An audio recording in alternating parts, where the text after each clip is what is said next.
Guys, I've been manually core aerating my lawn this morning. This is the first time of the 2022 season that I'm actually doing this. I've done this in the previous years, 2021 and 2020.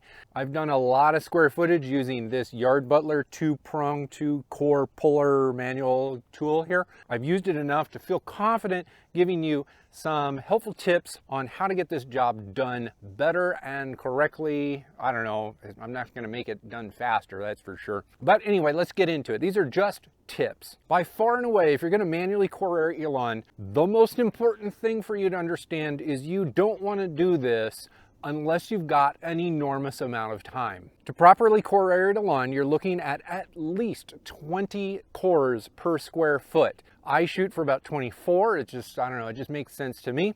And there are university studies out there that have shown that anywhere between 20 and 40 is optimum. I can't imagine trying to do 40 cores per square foot, so I shoot for 24. To do that correctly, it takes a lot of time. We're talking for every 100 square feet of space, it takes me 45 minutes. And I usually have to take a break at least once or twice in there to catch my breath. I use a 2-prong unit. There are 3 prongs and 4 prongs. There might be ones that have even more, or where the cores or tines, whatever you want to call it. I don't recommend doing the 3, 4, 5s or whatever that they have, because it takes a lot of energy and weight, honestly, weight and energy and muscle to push the cores into the ground. But not only that, you have to pull it back up. So if you've got 3, 4, 5, it just takes more energy to push it down and pull it up. So yeah, you're pulling more cores at once, but man, you're going to be going slow. You're going to tire out much faster. I recommend using the 2 prongs because you can just go. Usually you can go for a pretty long time. Even if you get tired, you can keep on going. Now, if you're shooting for that 24 cores per square foot, you're going to be poking holes in the ground that are approximately 2 inches apart. To do that evenly, I recommend sticking with geometric shapes. For me, that means rectangles and squares. I pick small little rectangles and squares and I just do lines back and forth, or I'll do lines this way and then that way and then this way. That way I know that each line is getting the exact same amount of cores and I can see exactly the pattern. So once you scrape all of these cores off the ground, which you don't have to do, but most people probably do, especially shortcut lawns. Once you scrape them off the ground, if you look down at it, you can kind of see this grid pattern in the holes. Now, if you just randomly go and poke holes all over the place, you are most likely not going to get the amount of cores that you need in the lawn, and you're probably going to get a lot of cores in one spot and few cores in another, and you're not even going to really notice it until everything's cleaned up. Now, to continue on with getting the job done, you got to get the timing right. Now, I have tried doing this at multiple times throughout the year. It is always best done manually in the early spring or the end of winter, in my opinion. And I believe that that is because soil moisture is almost always present. Even when it's dry, it's still a little bit damp. And especially up north, you go through freeze and thaw cycles. So as the soil moisture frosts and freezes, and then it thaws, it kind of expands, contracts, it kind of keeps the soil soft even when it's dry. Now, having said that, it can't be dry because you still have to drive that thing through the soil to pull the plug. So I do recommend watering the lawn even in the middle of the winter or the late winter. Like right now it's February where I live. This is a warm day in February, but it froze last night. So a couple days ago, I brought my hose out during the middle of the afternoon and I watered the lawn. I wait a couple days and then I do this. You can't do this easily on dry soil. I would probably have to pack on another couple 100 pounds to be able to do that. But if I dampen the soil up and go through a couple freeze thaw cycles, then it's really easy to get the core aerator into the ground and back up. The thing never clogs. Basically, I did this whole section, this thing never clogged once. Now, if you have heavy clay soil, it is more likely to clog, especially if that clay soil is extremely damp. So make sure that you're not overwatering a couple days in advance. If you do water a little bit too much and your core aerator is clogging, you probably just want to clear the clog and then wait a couple days for that clay to kind of dry out a little bit. Clay will pack itself together. It's like Play-Doh. You ever pulled Play-Doh out of a little Play-Doh container when it's brand new? It just doesn't want to come out. Now, the flip side of that coin is if you have particularly sandy soil, sand doesn't really want to bond together very well.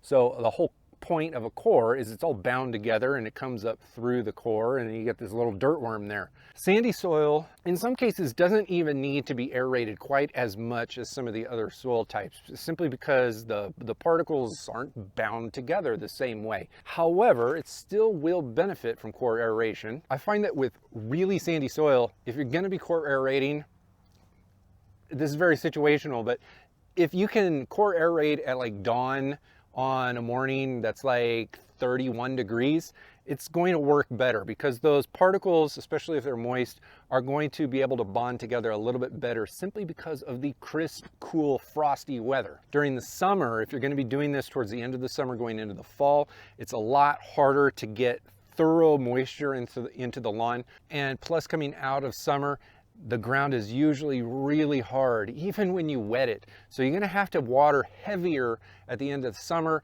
and core aerate closer to the watering time.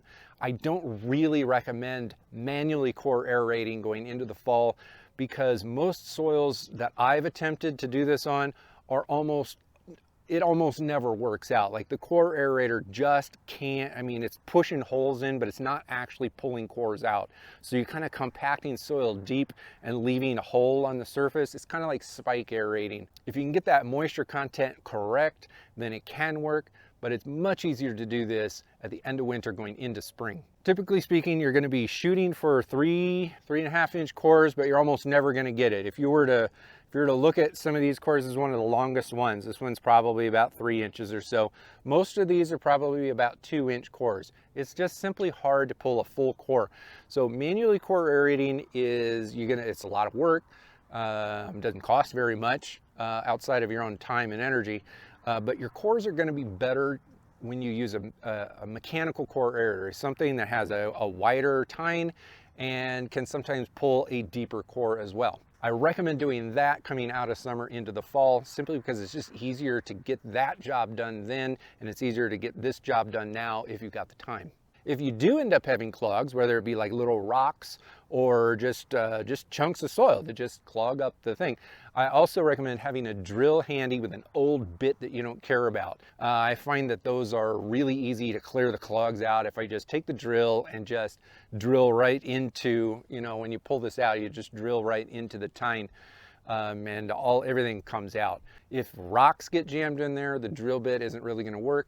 So in that case, kind of tapping a long nail or a screwdriver in there can help. But keep these things handy, because when you're using a manual core aerator, things will clog, even under the best of scenarios. What you see here, nothing clogged in the amount of time that I did this. I didn't have to clear the clog once.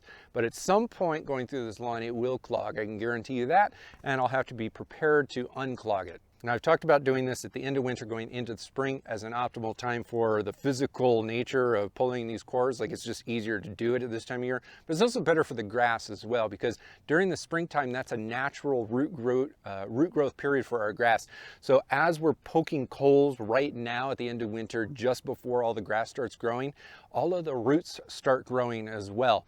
So if they have space, those roots are going to go into those holes and down, and it's going to be a better rooting process, a more substantial rooting process. You'll end up having deeper roots that are going to be helping your grass as spring pushes into summer and drought and heat conditions really start stressing the lawn out. This is in comparison to, say, core aerating at the beginning of summer. After all of that rooting has already happened, then we open up all the cores. It's not really helping the situation out, because most of the roots at that point have already grown. And now we're just introducing more surface area for evaporative loss. Really, you need to be doing this before it gets hot, unless you live in a warm season climate, because in the warm season climates, the grass types really do most of their growth in the summer. So for those climates that are running warm season grass types, at the end of winter probably is still a little too early to core aerate. I would wait until mid-spring, just before the warm season grass types really take off. Now, because most people are going to be doing most of their aeration in the spring, whether you're cool season or warm season grass type, you need to make sure that you do this before you apply Preemergent to the lawn. Now, Preemergent is applied to stop weeds, or to prevent weeds from germinating. And more precisely, the Preemergent stops weeds from rooting down. So the way that works is when a pre-emergent goes onto the lawn, a little barrier forms in that top layer, that basically this layer of soil that stops the rooting process. So if we apply the pre-emergent and then we poke all these holes, then we're breaking that barrier, and then rooting becomes possible wherever we core aerated. So if you core aerate first and then apply pre-emergent, you're going to be far better off. No matter when you do this though, like, this is the most important thing here. This takes far more time and energy than you realize to do it well. Anyone can poke a handful of cores through their lawn and just call it a day. But to do it well, to get enough holes poked in the ground, it takes a long time and a lot of energy. You're going to get blisters, you need to wear gloves, you're going to have to take breaks, you're going to have to do this over a few days depending on the size of your yard, maybe a couple weeks. It is far easier to rent a mechanical aerator or hire a landscaping company or a lawn care company to come out and mechanically aerate your lawn for you. It does cost quite a bit to do it, but man, you can get it done far quicker. Now, I have also mechanically aerated my lawn. To date, I've only hired the job out because I'm only a single guy and it's hard to pick up and move around these beasts of machines on my own. I recommend taking a look at this video up here. Is all about how to mechanically aerate your lawn if you want to go down that route. But the cheapest option of them all, which isn't necessarily the best, is to use liquid aeration products. I recommend using both liquid aeration products and core aerating. Make sure to go into the description below to see my comparison of liquid products and core aerating.